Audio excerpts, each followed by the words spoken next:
You are listening to I Am Refocused Radio with your host, Shamaya Reed. This show is designed to inspire you to live your purpose and regain your focus. And now, here's your host, Shamaya Reed. Welcome back to I Am Refocused Radio. We are here once again, and this time we have a special guest, Erika Andersen. She is a leadership coach, best-selling author, and a world traveler who's splitting her vibrant life between Spain and America. In her new book, The New Old, Crafting Your Best Later Life, Erika reveals a powerful truth. Growing older is inevitable, but aging is a choice. We're going to learn about her story today and the backstory of how she got her book together and published with inspiration of storytelling. We're going to have her jump right in today. So first and foremost, Erika, thank you for spending some time with us. How are you doing today? I'm great. Thank you so much for having me. Thanks for that nice introduction. I appreciate it. So when you think about the process of packaging books together and publishing, that's an art in itself. So before we get into the book publishing part, tell us a little bit about yourself. Okay. So I, as you said, have been for many years a leadership coach. I started a company called Proteus in 1990, and our mission, it still exists. It's now being run by my younger partners. But our mission has always been to help people clarify and move toward their hoped-for future. So refocus, right? To get clear about the future they want to create, either for themselves individually or for their businesses, and then to help them achieve that. So as I kind of stepped back from the business, especially during the pandemic, I was walking around a lot in nature during the pandemic, and I thought, okay, I'm in my late 60s. I don't want to keep working forever. What's next? What's my next chapter? And as I thought about it, I realized I'd already written 5 books that had done very well. Was in the process of writing the 5th about change. And I always, when I write a book, I always am trying to crack a code for the readers, like to take something that people think of as being difficult and complicated and show the easier path through it. So the code that I was trying to crack as I started thinking about writing this new book, The New Old, was how to get old well. Because there's a lot of ageism, first of all, in our society, and there aren't a lot of stories of people aging well and having wonderful, vibrant third acts. And so I thought, okay, I want to help figure this out so that I and other people can have lives in our 70s, 80s, 90s, 100s that are wonderful, that are joyful and purposeful and feel satisfying, right? I mean, that is not a bad place to be. I think most people would hopefully aim for that quality, and understanding that everything is a journey. Everything comes with how well you prepare versus you executing what you have mentally and physically positioned yourself to go for. Yeah. It's an art in itself. Everyone's fingerprint is their original copy. So for you, I mean, you look like you haven't turned out too bad. You really pushed yourself to do some amazing work. And for you living multiple places too, we'll get into that in a few. But what is your secret sauce being able to have clarity for what you want to do in life? Because it's easy to talk. Yeah, it's easy to talk. So let me put a little backstory to that. So the reason I called the book The New Old is because it is being able to get old is new. For most of history, most people have not lived past 60 or 65, right? So for the first time in human history, to be 70 or 80 is common. There's this statistic that I put in the book that I love, which is that if somebody's a reasonably healthy, non-smoking 65-year-old, they have about even odds today of living to be 90. That's never been true. So what was all throughout history was just kind of a little epilogue. Chapter 1, you grow up. Chapter 2, you're a grown up. Chapter 3, you die. That little epilogue can now be 20, 30, 40 years. So we need, to your point, to get clear about what we want that to be. So there are 3 principles in the book. And the first one is be the boss of your life when you're an old person. And part of that is, right to your point, get very clear about your vision for this future, for this third act. Because a lot of times, once people stop having a full-time job, once they stop growing kids, they don't stop envisioning that future anymore. But you can say, what do I want that third act to be? What kind of an older person do I want to be? And what kind of a life do I want to have? And so, I use myself as an example and the vision I created for myself. But then in the book, I take people through a simple process of how to create that for themselves, and then how to make a plan to fulfill it, and then how to build a kind of crew around you to support your having that kind of life. So it's very practical. The book it's a lot of stories and hopefully humor, but it's also very practical. And speaking of support, a lot of young people don't think about going to doctors and getting checkups and having a relationship in that world, because sometimes it's scary and it's, see the price on things. It's like, wait, what? Yeah. But when you're getting older, sometimes you really don't have a choice but see the doctors and stay on top of your health at that age. 100%. Well, people have that same kind of flight or fight reaction. I know a lot of older people who don't go to doctors, who don't watch what they eat, who don't take care of their health, because they're just kind of avoiding the whole thing. And you gotta be honest with yourself. You gotta look straight at it.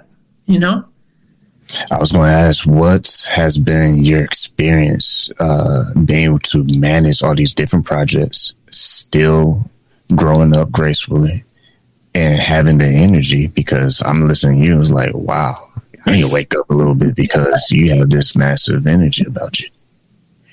I think that when you're clear about yourself and about the future you want to have, it like releases energy. I think a lot of our energy gets caught up not being clear and just kind of worrying and mentally wringing our hands. And a lot of people's energy, I think, is hidden because they're not clear. Once you're clear, it's like, okay, this is who I want to be. This is the kind of life I want to have. All right, now I'm going to do what I need to do to make that happen. So I think just clarity releases a lot of energy, right? Right. Once again, listen to Be Focused Radio and talking to our guest today, Erika Andersen. My next question I want to dive into is your experience between Spain and America. So my question for you is, how has living in these two different cultures helped shape your view and what it means to age with grace? So it all kind of happened at the same time. So when I decided to learn Spanish about 8 or 9 years ago, and my husband said, hey, let's vacation in a place where they speak Spanish. Let's go to Spain. Okay. So we ended up going to the north of Spain, and most Americans don't know. Most Americans, when they think of Spain, they think of southern Spain, a lot of tourists, really hot, big beaches. But the north of Spain is very different. It's green and Celtic, and it's less well known, but it's absolutely beautiful. So we went there in 2017, a part of Spain called Asturias. We fell in love.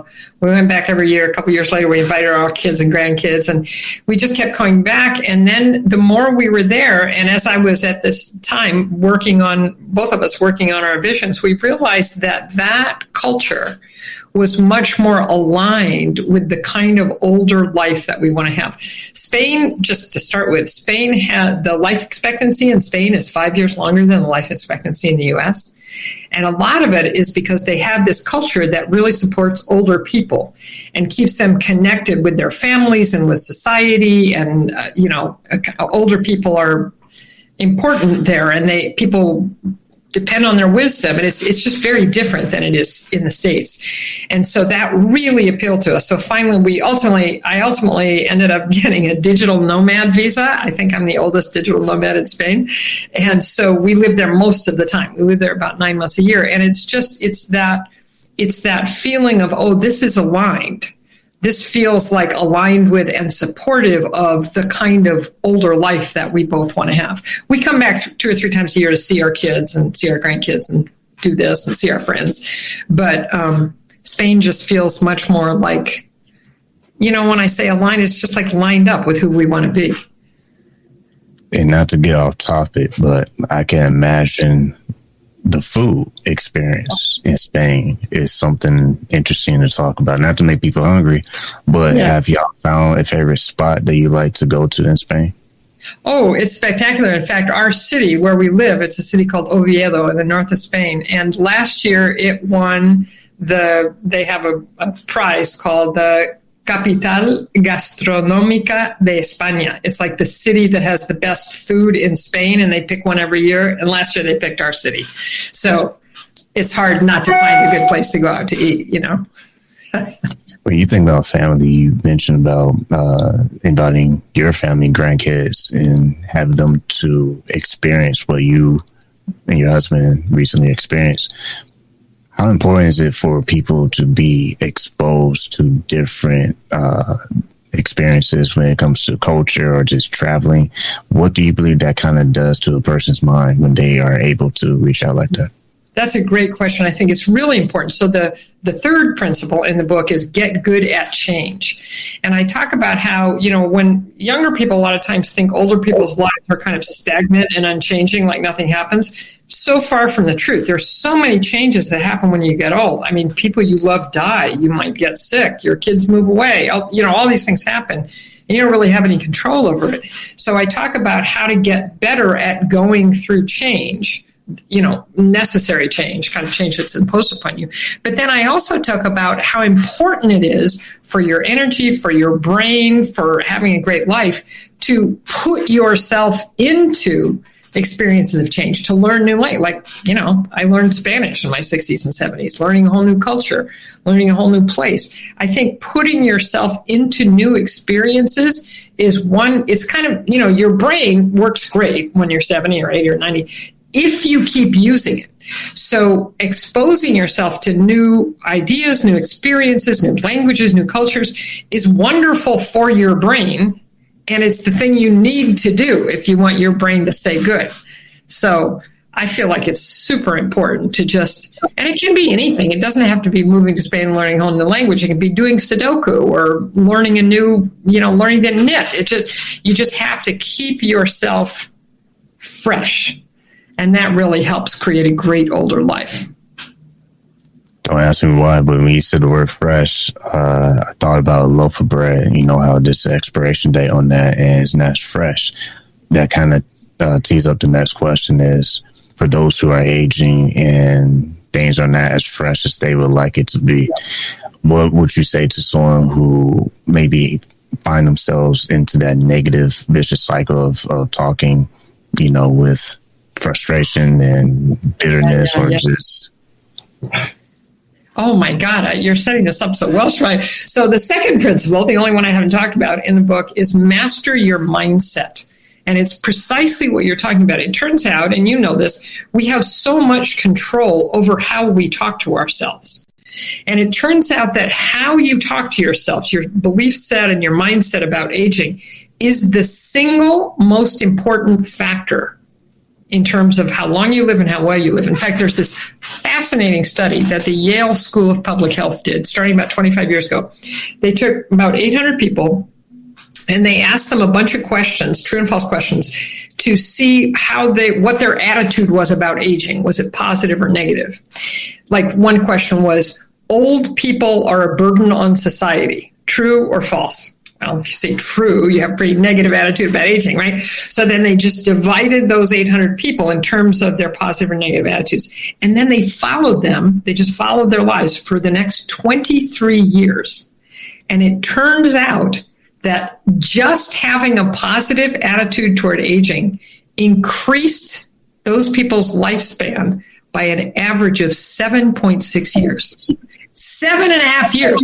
That's like twice as much more life as you get from not smoking or lowering your cholesterol. It's hugely impactful. So in the book, I teach a way to manage your self-talk, to begin to speak to yourself more positively. Then there's a chapter on mindfulness, which I know you're familiar with, just being present, non-judgmentally, and then a chapter on gratitude.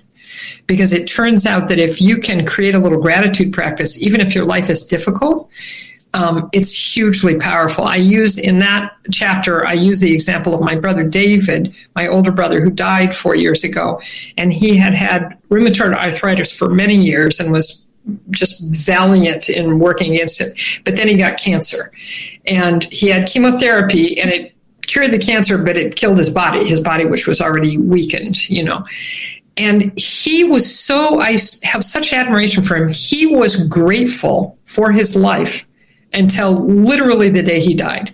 Grateful for his partner who he loved, grateful for his kids, grateful for the sun shining, for breathing, and he was such a powerful demonstration that you don't have to have a fantastic life to be grateful. You're just grateful for what's good in your life, and that makes your life better. You know, that just being grateful makes you joyful. And so all three of those things, I think, are critical in response to what you're saying. People can, as they get older, get into a negative kind of complainy, unhappy mindset. And you can have control over that. You don't have to stay there. One thing I want to zoom in on is presence and gratitude. And my mind's like a movie. When people talk, the film just takes on its own life. So presence is the door, and gratitude is the door knob. Yeah. And what I'm getting from this is that you can be present, but until you're grateful, you can't actually open that door and walk through a new experience. So my next question is, when older people find themselves finding difficulty with change, I can imagine sometimes change is very necessary, but in some ways, in forms, is very difficult for people. Yes. How do you navigate getting through the change process? I love that. So I teach in the book a process for going through change. It turns out that, again, this won't surprise you, the most critical aspect of going through or not going through change is your mindset, is how you think about it. And it turns out that most people, when a change comes and it seems difficult, we assume that it's going to be difficult and costly and weird. That it's going to be hard for us to do. We won't know how to do it. People will get in the way. That's difficult. That it will take from us things we value. That's what costly means, right? It will take from us things we value. And weird just means, that's not how, I don't like this. Weird, strange, right? So we notice that when people who are good at going through change, when they go through change, it's usually not because anything around them has changed. It's because their attitude about the change changes. And they start thinking, well, maybe instead of being difficult, I could make it easy or at least doable. Maybe it will reward me more than it costs me. It will give me more than it takes away. And maybe I could make it normal instead of weird. And again, it turns out we have a lot of control. When a change comes at you and you think, this is going to be difficult, costly, and weird, you can go to yourself, wait. Okay, how can I make it easier? What could it give me versus what's it going to take away? And how can I make it more normal? You have that control. You can say that to yourself. So I teach people how to do that. And then the next chapter is called Modify Gracefully. Because a lot of times when you get old, you just can't, being 73 is not the same as being 33. And so, if you've been climbing mountains all your life, you might have to go on long walks instead, So how do you make that modification gracefully? It's by using that same process. How can I make this change easier? How can I make it more rewarding? How can I make it more normal? Because a lot of times when people need to change, either physically or mentally as they get older, they do it kind of kicking and screaming. And then it's painful and uncomfortable, and everybody around them is telling you, you really probably shouldn't climb mountains anymore. So it's how to take charge again, take control of your own life and make that modification with grace. Does that make sense? Yeah. And I got another visual. So we can't control the ripple effect in the pond, but we can choose the stone we throw in. Oh, you're good at that. That's exactly right. You can choose the stone you throw in. Precisely. Yeah. Because my dad will always say, the bed you make, you're going to sleep in it. No one's going to trade spaces with you. It's your responsibility to do that. So that's what I'm getting from these choices. Like, yeah, I may not be able to climb mountains, but I can still move. So maybe I just walk a little bit longer, and maybe I just think about the mountains I used to climb. Exactly. But what I'm getting at is it's easy to settle for what we think is the norm because it's comfortable in that place. Yeah. Yeah. But it's funny because if you get too comfortable, you start to regret because you miss on the window opportunities in life. 100%. And that's also, to go back to the beginning of our conversation, that's why it's so important to have a clear vision for yourself, because then you can use it as kind of your North Star. And if you start to just like drift and get into an unhappy place that's not working for you, you can go, oh, well, hold up. Is this who I said I wanted to be? Is this the kind of life I said I wanted to have? Oh, no, it's not. I have a commitment to myself. I want to move. I want to do that. I want to do what I said I want to do. For those who are listening, watching Focus Radio, talking to our guest, Erika Andersen, if someone feels like I just have so much pressure, I don't know if I can go for it or if I should just, play it safe, what will you say to people who they know without doubt they want to do something else or they want to try something different, but they just feel like they're still scared to give it a shot? I hope this doesn't feel like a cop-out. I feel like this book would be really helpful to you because it's all that. It's kind of like, okay, how do you get clear about who you really want to be, what will really bring you joy, what will make you feel like you're the person you want to be? Then how do you get charge of your mindset so that that negative voice in your head can't talk you out of what you know you want to do? And then how do you literally get good at change? How do you help yourself go through things and learn new things and modify gracefully? And then the very last chapter in the book, and this is helpful too, is about connection. Because it turns out that, well, this is not a surprise to most people, connecting with other human beings is absolutely essential to our physical and emotional and mental well-being. And unfortunately, when people get old, a lot of times those connections fray. Their spouse might die. They're not connected with the people they knew at work anymore. Their kids move away. So I talk about how to reignite, how to make new connections as you get old. And one of the great things about making connections is you can connect with people who don't have your same weaknesses, who kind of complement you. So, for instance, if you're somebody who finds yourself getting stuck in your habits, getting stuck in your not very comfortable comfort zone, then connect with somebody who doesn't do that. And they can be a great example to you, and you can talk to them about how they do it. So connection helps us on so many levels, and that's one of them. It's really important to have models. Like, for instance, I'll give you a great example. I mean, I'm pretty good at doing all this stuff, and I need models too. So one of my friends in Spain is this wonderful woman, Pilar, who's just about to turn 90. Her 90th birthday is next year. She's just awesome. She lives in her apartment. She has all her friends. She takes classes in the Open University. She walks around the city. I look at her and I'm like, okay, that's who I want to be in 16 years. So it's really helpful at any age, but especially when you get old, to have in your life people who are living the kind of lives that you want to live. Modeling is really important to us as representation, as any kind of person is really important. Once again, let's not Refocus Radio, watching us online, talking to Erika Andersen. I want to add to that, and that is not only is connection valuable, but I literally had to talk with a friend the other day about this, and that is you can be the person that listens to radio or watch your favorite TV program or whatever, and say one day, poof, you don't see it for whatever reason. You can either be mad, complain, worry, why is it not here, why, blah, blah, blah. Or you can go through the channels. Or you're watching TV, scroll. I mean, it's digital now, so it's like you can move. That's what I'm getting at. That's what I'm getting at. So the magic is the next move. Yes. Because we're so stuck sometimes on the past or the violin. I'm not happy. Well, what have you done about it lately? Yeah. That's the bigger question. Yeah. Or maybe you should start asking yourself questions to find some answers. Exactly. And you can overcome your fear. The one little chapter in the book before I kind of get started with the principles is called "This is a Little Terrifying."